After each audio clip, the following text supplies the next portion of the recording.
अस्सलाम वालेकुम नाज़रीन। मैं हूं आपका मेज़बान सैयद हानी हुसैन जैदी और अपने इस चैनल पर हम डिफेंस और पॉलिटिकल अफेयर्स पर अपना तज्ज़िया पेश करेंगे। आज की इस वीडियो में हम पाकिस्तान एयरफोर्स के JF-17 थंडर तैयारों को इराक़ी एयरफोर्स को पोटेंशियल एक्सपोर्ट के बारे में गुफ्तगू करेंगे। लेकिन अगर इससे पहले आपने हमारा चैनल सब्सक्राइब नहीं किया तो प्लीज़ हमारा चैनल सब्सक्राइब कीजिए और बेल आइकन को क्लिक कीजिए ताकि हमारी हर आने वाली वीडियो का नोटिफिकेशन आप तक बआसानी पहुँच सके। इसके अलावा हमारी इस वीडियो में की जाने वाली बातों को समझने के लिए इस वीडियो को आखिर तक ज़रूर देखें। तो चलिए अपने वीडियो का आगाज़ करते हैं। नाज़रीन, 1970 और 80 की दहाई में इराक़ी एयरफोर्स को मशरिक़ वस्ता की सबसे ताकतवर एयरफोर्स होने का एजाज़ हासिल था। इराक़ी एयरफोर्स उस वक्त मुख्तलिफ़ किस्म के रूसी और फ्रांसीसी साख्ता तैयारे इस्तेमाल करती थी जो सद्दाम हुसैन के दौर में ख़रीदे गए थे। इन तैयारों में Russian Su-22, Russian MiG-21, MiG-23 और फ्रेंच मिराज F-1 शामिल हैं। उस वक्त इराक़ी एयरफोर्स के पास कुल जहाज़ों की तादाद तकरीबन 1000 से ज़्यादा थी और ये तादाद और टेक्नोलॉजी दोनों एतबार से मशरिक़ वस्ता में डोमिनेट करते थे। सन 80 की दिहाई में सद्दाम हुसैन के ईरान पर हमले के नतीजे में होने वाली ईरान-इराक़ जंग में इराक़ी और ईरानी फ़िज़ाइया को काफ़ी नुकसान बर्दाश्त करना पड़ा। लेकिन फिर भी ये नुकसान इराक़ी फ़िज़ाइया के लिए काबिल बर्दाश्त था। लेकिन सन 1991 में पहली गल्फ़ वॉर और 2003 में US इन्वेजन ऑफ इराक़ के नतीजे में इराक़ की फ़िज़ाइया मुकम्मल तौर पर तबाह हुआ और सिर्फ यही नहीं बल्कि 140 के करीब इराक़ी जंगी तैयारों ने ईरान में पनाह ले ली। लेकिन इराक़ में सद्दाम हुसैन की मौत के बाद और जमहूरी हुकूमत के क़याम के साथ ही इराक़ी एयरफोर्स का मॉडर्नाइजेशन प्रोग्राम तरतीब दिया गया। इराक़ी फ़िज़ाइया ने इस ज़मन में मॉडर्नाइजेशन की गर्ज से मगरबी ममालिक का रुख किया। फॉर एग्ज़ाम्पल US और साउथ कोरिया से इन्होंने F-16 और T-50 गोल्डन ईगल जहाज़ खरीदे। इराक़ी फ़िज़ाइया ने अमेरिका से तकरीबन 34 ब्लॉक 50 के F-16 तैयारे हासिल किए। इसके अलावा तकरीबन 24 के करीब T-50 लाइट अटैक तैयारे भी साउथ कोरिया से हासिल किए। इस वक्त इराक़ी फ़िज़ाइया मजमूई तौर पर 34 F-16, 24 T-50, 12 एरो L-159 और तकरीबन 21 Su-25 ऑपरेट करती है।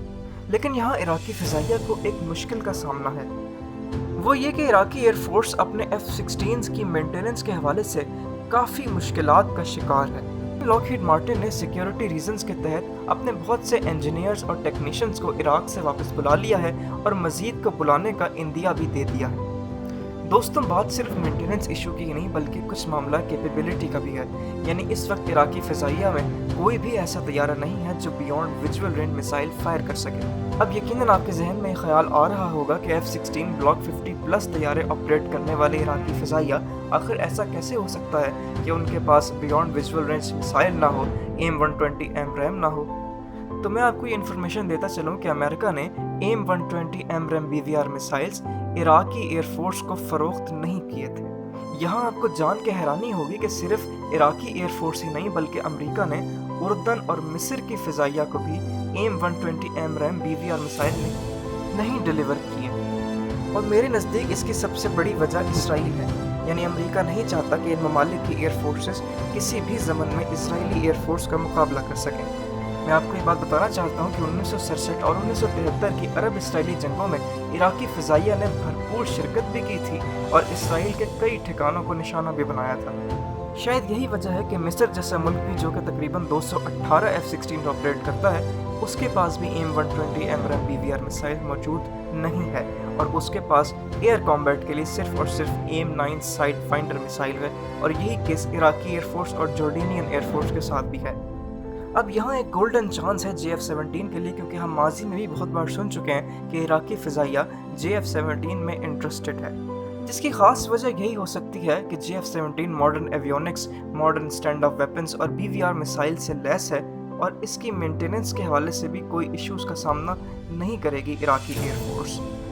इसकी एक वजह यह है कि पाकिस्तान एयरफोर्स का ही एक इदारा पाकिस्तान एरोनॉटिकल कॉम्प्लेक्स JF-17 को मैन्युफैक्चर करता है और जब JF-17 अगर इराक़ी एयरफोर्स ख़रीदती है तो पाकिस्तान एयरफोर्स नाइजीरिया की तर्ज पे वहाँ भी अपने टेक्नीशियंस और इंजीनियर्स को डिप्लॉय कर सकती है और PAF की जानिब से इस ज़मन में सिक्योरिटी रीजंस का भी कोई बहाना नहीं बनाया जाएगा।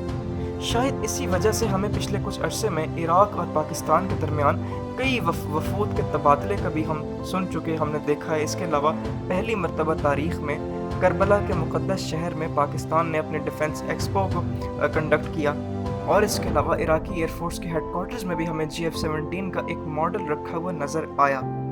تو ناظرین، وزیر اعظم کے معاون خصوصی برائے مشرق وسطیٰ جناب حافظ طاہر اشرفی نے اس بات کا اندیا دیا تھا کہ وزیر اعظم عید کے بعد سعودی عرب اور عراق کا دورہ کریں گے۔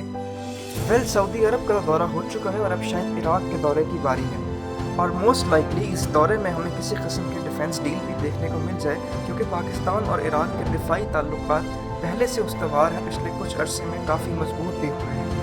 پاکستان آرمی کے بنائے ہوئے طلحہ آرمڈ پرسنل کیریئرز اس وقت عراقی آرمی کے زیر استعمال ہیں، اور اس کے علاوہ عراقی ایئر فورس نے آج سے کچھ عرصہ پہلے 20 super Mushak primary trainer aircraft PAC Kamra سے آرڈر بھی کر رکھے ہیں۔ تو ممکن ہے کہ وزیر اعظم کے اس دورہ عراق میں کوئی نئی ڈیفنس ڈیل بھی دیکھنے کو مل جائے۔ تو ناظرین، یہ تھی ہماری آج کی ویڈیو۔ اب امید کرتے ہیں کہ آپ کو پسند آئی ہوگی۔ پسند آئی ہے تو لائک کریں، چینل کو سبسکرائب کریں، بیل آئیکن کو ضرور کلک کریں۔ میں آپ سے ایک ریکویسٹ کرنا چاہتا ہوں، کیونکہ میں نے دیکھا ہے کہ ہمارے جو ویورز ہیں ان میں سے 40% صرف وہ ہیں جنہوں نے ہمارا چینل سبسکرائب کیا ہوا ہے، باقی کے 60% ویورز نے ہمارا چینل سبسکرائب نہیں کیا ہوا۔ تو پلیز ہمارے چینل کو سبسکرائب ضرور کیجیے، اور اس کے علاوہ کمنٹ سیکشنز میں اپنی رائے کا اظہار بھی ضرور کیا کریں۔ ملتے ہیں آپ سے اپنی اگلی ویڈیو میں، تب تک کے لیے اپنا خیال رکھیے گا۔ اللہ حافظ۔